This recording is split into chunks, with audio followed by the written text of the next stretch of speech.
Are you ready to take your After Effects projects to the next level? Plugins can significantly expand your creative toolkit. First, download the desired plugin from a trusted website.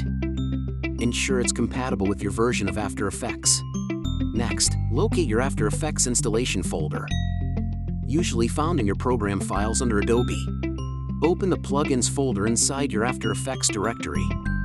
This is where the magic happens. Drag and drop your downloaded plugin into the Plugins folder. Simple, right? Finally, restart After Effects to see your new plugin in action. Create an experiment.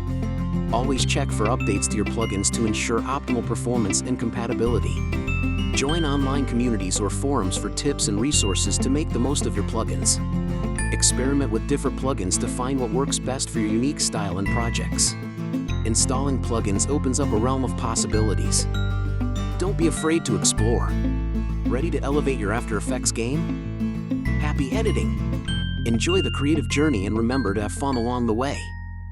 See you next time.